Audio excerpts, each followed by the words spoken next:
கர்த்தர் அதிசயங்களை செய்கிறார். ஊழியங்கள் வழங்கும் ஜீவ வார்த்தை. இந்த நாளிலும் கர்த்தருடைய ஊழியக்காரனாய் அடியேன் இயேசுவின் நாமத்தில் உங்களை வரவேற்கிறேன். இயேசுவின் நாமத்தில் உங்களை ஆசீர்வதிக்கிறேன். நீங்கள் ஆசீர்வாதமாக இருப்பீங்க. நிச்சயமாக ஆசீர்வாதமாக இருப்பீங்க. உங்கள் குடும்பம் ஆசீர்வாதமாக இருக்கும். நீங்கள் மேன்மை அடைவீர்கள்.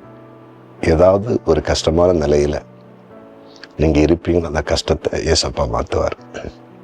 உங்கள் துக்கத்தை அவர் சந்தோஷம் மாற்றுவார். எதிர்பார்த்திருக்கிற அத்தனை காரியத்தில் நல்ல முடிவு கிடைக்கும். ஏசப்பாவுக்கு சாட்சி சொல்ல போகிறீங்க. இந்த வருஷம் ஆண்டவர் சொல்லியிருக்கிறார், நான் பூமியில் உயர்ந்திருப்பேன். உங்கள் வாழ்க்கையில் உயர்த்தப்பட போகிறார். சரியா? இன்றைய ஜீவத்துக்கான வசனம் சங்கீதம் 25:19. என் சத்துருக்களை பாரும், அவர்கள் பெருகி இருந்து உக்கிர பகையாய் என்னை பகைக்கிறார்கள். என் சத்துருக்களை பார். நம்முடைய ஆண்டவர் நம்முடைய சத்துருக்களை பார்க்க, நம்மை பகைக்கிறவர்களை பார்க்கிறவர், நம்மை எதிர்க்கிறவர்களை பார்க்கிறவர், நம்மை குறை சொல்லுகிறவர்களை பார்க்கிறவர், நம்மை அழிக்க நினைக்கிறவர்களை பார்க்கிற ஒரு தெய்வம்.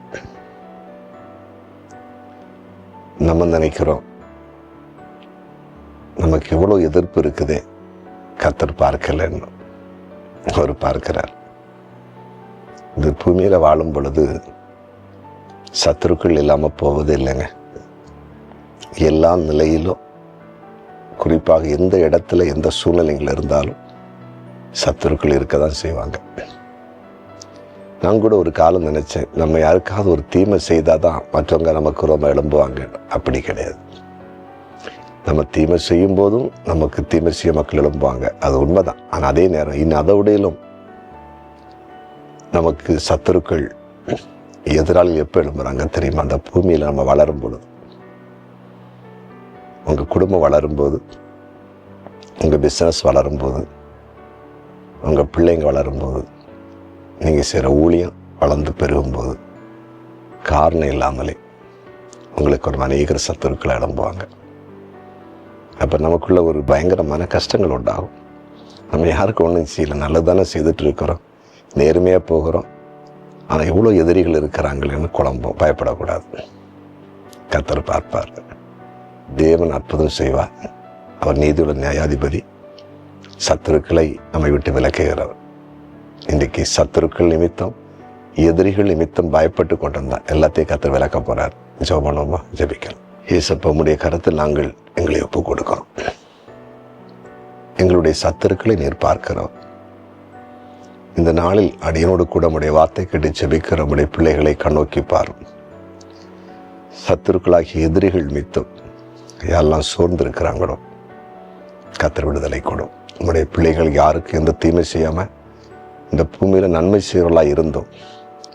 காரணம் இல்லாமல் உம்முடைய பிள்ளைகளை பகைத்து ஒரு கூட்டம் எதிராய் செயல்படுவாங்கன்னா கர்த்தர் அதை எல்லாத்தையும் மாற்றி போடுங்க.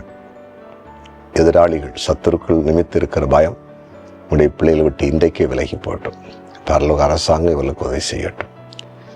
இன்றைக்கு பிறந்த நாளை காண்கிற அனைவரையும் ஆசீர்வதிக்கிறேன்.